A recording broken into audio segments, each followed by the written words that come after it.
I wake up with a little bit of drool on my pillow, feel like it's gonna be a bad day. Yeah, I'm tired of shit, and the coffee ain't hit yet, damn ain't that great. I don't wanna go to work, cause my boss is a jerk, and I'm not even that paid. I need a change in my life, cause I don't feel alive, and there's nothing that makes me happy.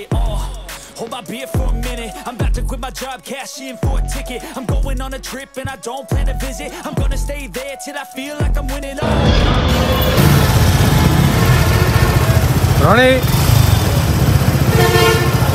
এখন আমরা সংসদ ভবনের সামনে টিএসসিতে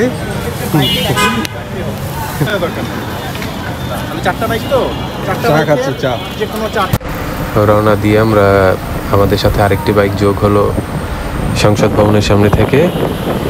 সেখান থেকে আমরা TSC গিয়ে চা খেয়ে আমাদের সাথে আরেকটি প্রাইভেট কার রওনা হয়। প্রাইভেট কার যোগ দেওয়ার পর আমরা রওনা হই। রওনা দিয়ে আমরা ঢাকা চিটাগাং হাইওয়েতে উঠে যাই।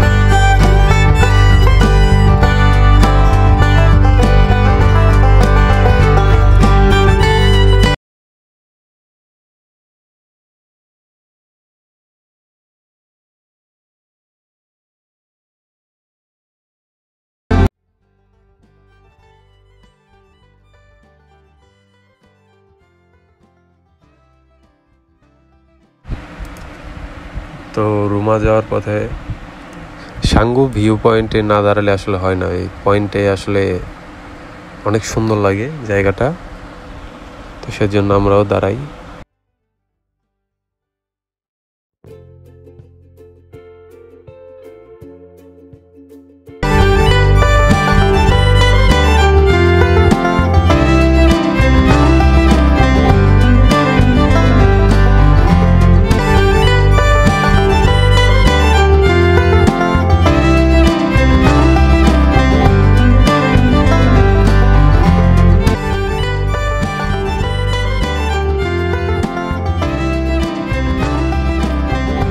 মাঝে ওয়াই জংশনে আমাদের প্রায় কয়েক ঘন্টা ওয়েট করতে হয়, কারণ আমাদের একটা প্রাইভেট কার ভুলে রোয়াংছড়ি রোডে চলে যাওয়ায় সেখানে তাদের জন্য অনেকক্ষণ অপেক্ষা করতে হয়। পরবর্তীতে আর্মি ক্যাম্পে ইনফর্ম করে আমরা প্রায় 4টার দিকে আমরা এন্ট্রি নেওয়ার জন্য টুরিস্ট অ্যাসোসিয়েশন সেন্টারের দিকে রওনা হই।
সেখানেও আমরা ওয়েট করছিলাম, আশেপাশে প্রকৃতি দেখছিলাম, বাচ্চারা খেলাধুলা করছিল সেগুলো দেখছিলাম।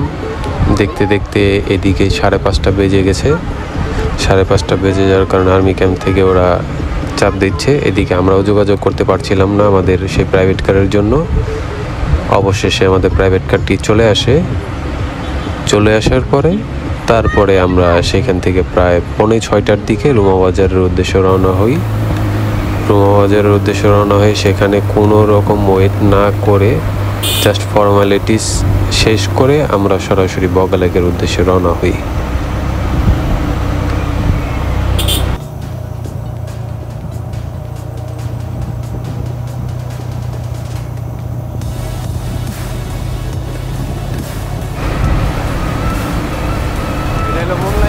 যাত্রাপথে আমরা দেখতে পাই মুনলাই পাড়াটা আসলে বাংলাদেশের অন্যতম সুন্দর একটি পরিষ্কার পরিচ্ছন্ন পাড়া।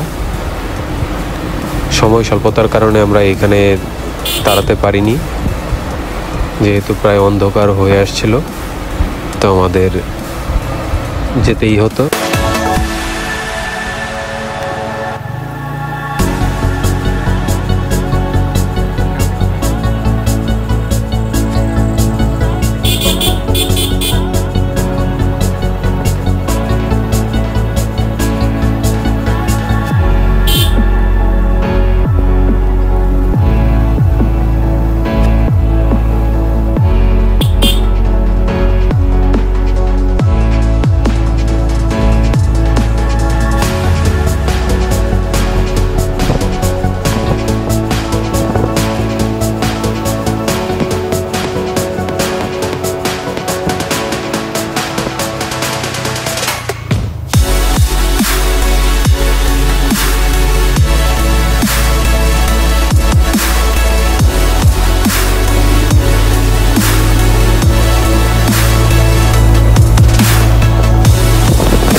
মুনলাইপাড়া পার হয়ে আমরা চলে আসি সেই 11 কিলোর বিশাল ঢাল, ভয়ঙ্কর ঢাল যেটাকে বলে সবাই।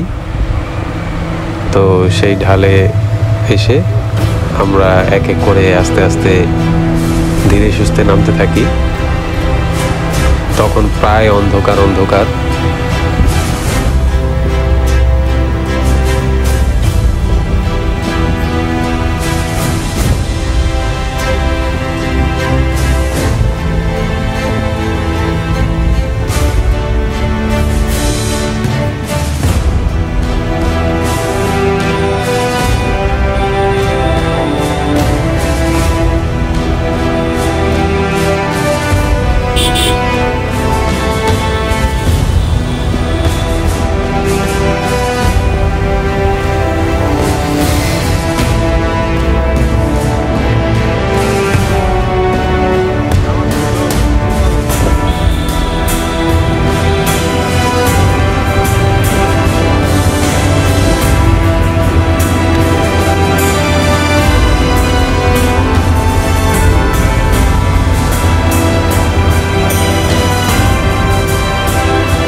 অবশেষে আমরা যখন বগা লেকের ঢালে সেই ঢালে পৌঁছাই, বগা লেকে ওঠার যে ঢাল কমলা বাজার থেকে, তো সেইখানে পৌঁছতে আমাদের একদম অন্ধকার হয়ে যায়। এমনকি বগা লেকে পৌঁছতে আমরা বগা লেকে গিয়ে একদম অন্ধকার পাই, রাত হয়ে গিয়েছে। তো সেই দিন আর তেমন কোনো অ্যাক্টিভিটিস করতে পারিনি।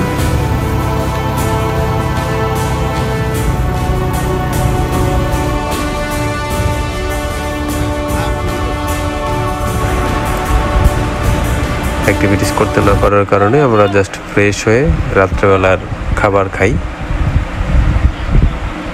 খাবার খাওয়ার পরেই আমরা চলে যাই একটা গানের আসরে। সেখানে গান গাচ্ছিল আমাদের বগালেকের সিয়াম দিদির বড় ভাই সাং ইয়ান, সম্ভবত ওনার নামটা সাং ইয়ান। উনি গান গাচ্ছিল, ওনার গলাটা খুবই সুন্দর, উনি খুবই সুন্দরভাবে গান গাচ্ছিল।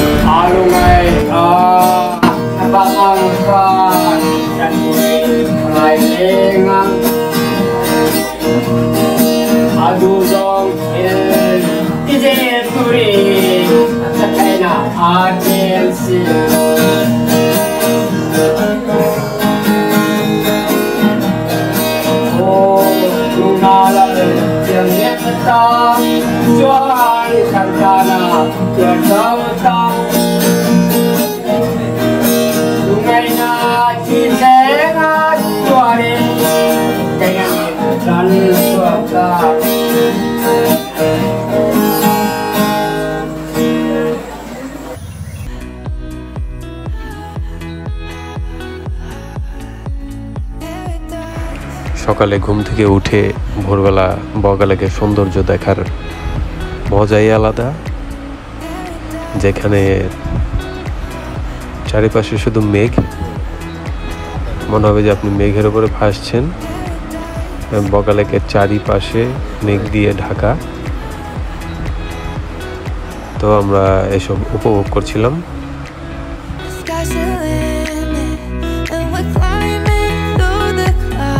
এরপরে বের হলাম আমরা বাইরে বের হয়ে বগালেকের চারিপাশে একটু দেখতে শুরু করলাম।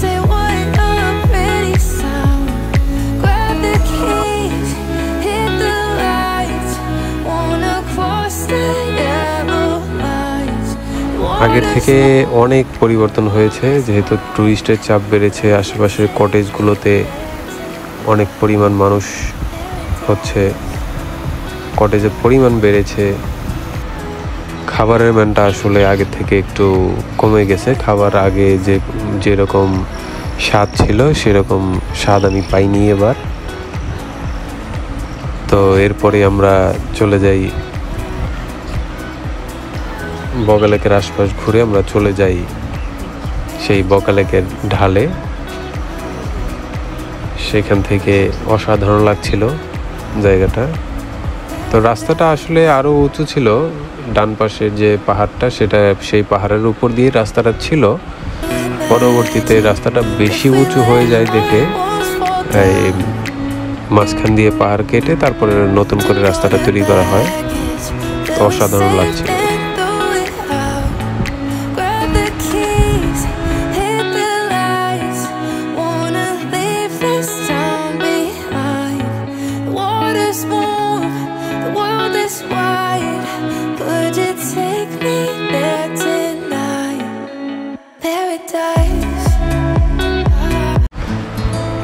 এরপরই আমরা হুট করেই একটা চাঁদের গাড়ি ভাড়া করি। চাঁদের গাড়ি ভাড়া করে বগালেক 0 পয়েন্ট, যেটা সীমান্ত সড়ক, বগালেক থেকে সীমান্ত সড়কের কেপডাঙ্গের উপর দিয়ে সীমান্ত সড়ক গিয়েছে।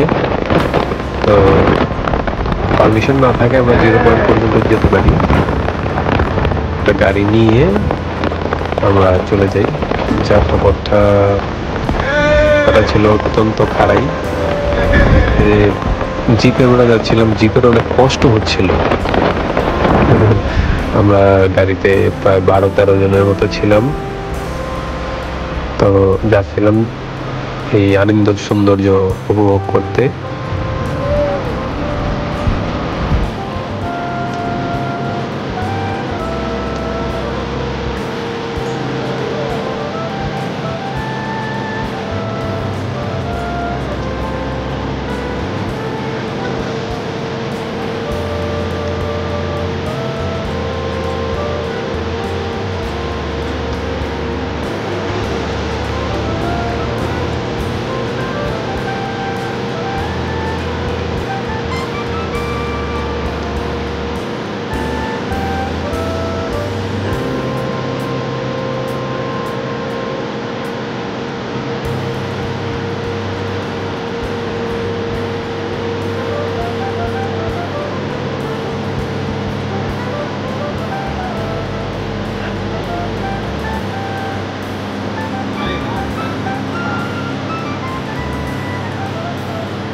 ঘুরে দেখা যাচ্ছে বগালেক, বগালেক থেকে আমরা অনেক করে চলে আসছি। আমরা মোটামুটি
জিরো পয়েন্টের ওপর থেকে বগালেকটা দেখতে অনেক বেশি সুন্দর লাগে।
তো দেখা শেষ হওয়ার পরে আমরা আবার রওনা দিই বগালেকের উদ্দেশ্যে।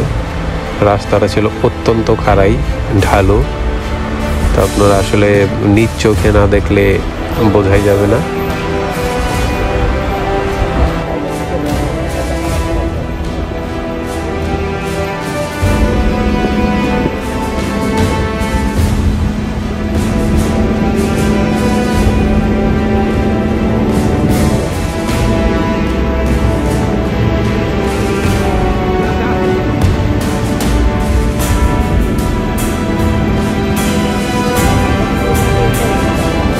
जो ज्यादा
ফেরার কথা ছিল।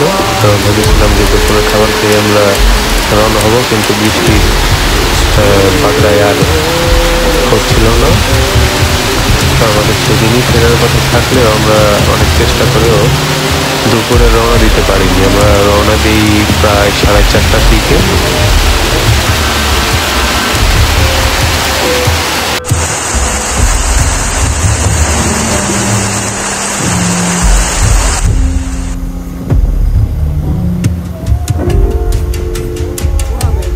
আমরা রুমা বাজার চলে আসি। তো রুমা বাজারে সেইখানকার ঝামেলা শেষ করে আমাদের যে প্রাইভেট কার ছিল সেই প্রাইভেট কার নিয়ে আমরা আবার রওনা হই আমাদের গন্তব্যের উদ্দেশ্যে। তো আস্তে আস্তে পথিমধ্যে ওয়াই জংশনের 5 থেকে 7 কিলো আগে আমাদের প্রাইভেট কারটা হুট করে নষ্ট হয়ে যায়। তো আমরা ওয়াই জংশনে এসে ওয়েট করছিলাম।